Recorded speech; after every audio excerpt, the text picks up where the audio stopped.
નમસ્કાર, હું નીલમ ખારેચા. આપ જોઈ રહ્યા છો ગુજરાત તક.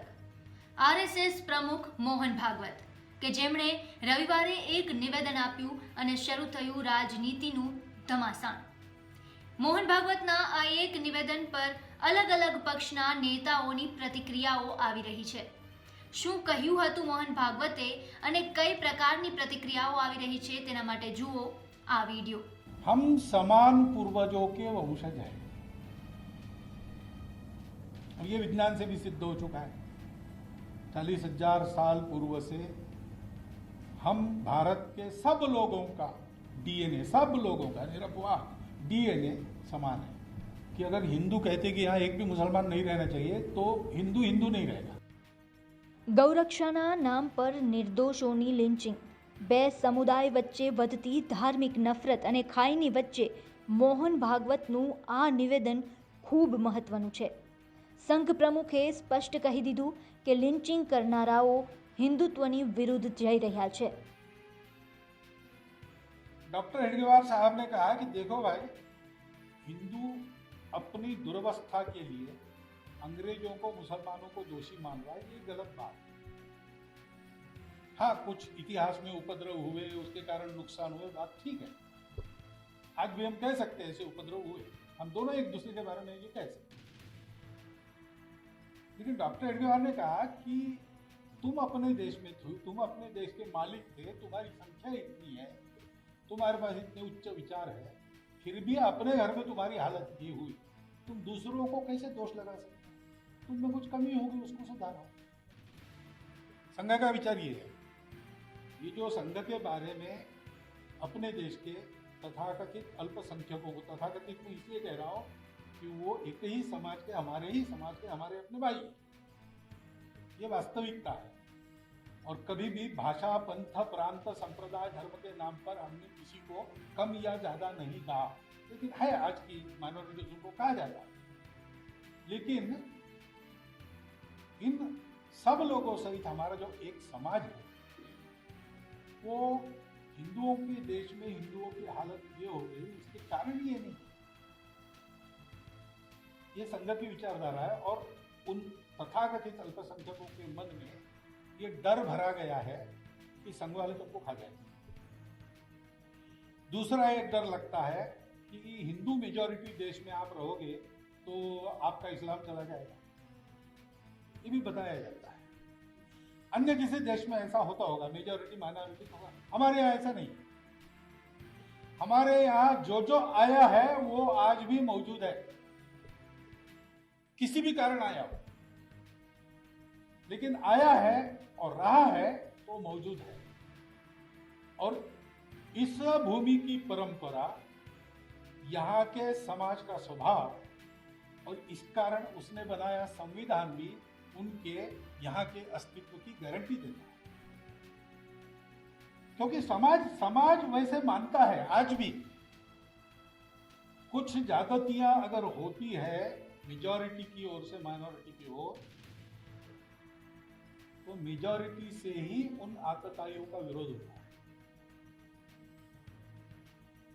मैं बहुत आग बबूला होकर भाषण करके हिंदुओं में पॉपुलर तो हो सकता हूं, लेकिन हिंदू मेरा साथ नहीं देगा, क्योंकि वो आततायित्व पर चलने वाला नहीं है. वो जानता है कितना भी अलग है और अपना शत्रु भी है तो भी उसका जीव है तो उसको जीने का.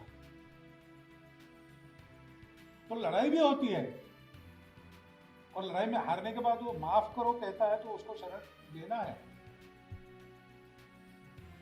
ये परंपरा है. और इसलिए ये डर छोड़कर, दिल्ली के भाषण में भी कहा था, वहां मैंने कहा कि अगर हिंदू कहते कि यहाँ एक भी मुसलमान नहीं रहना चाहिए तो हिंदू हिंदू नहीं रहेगा. इसलिए कहा था. और ये मैंने संघ में पहली बार नहीं कहा.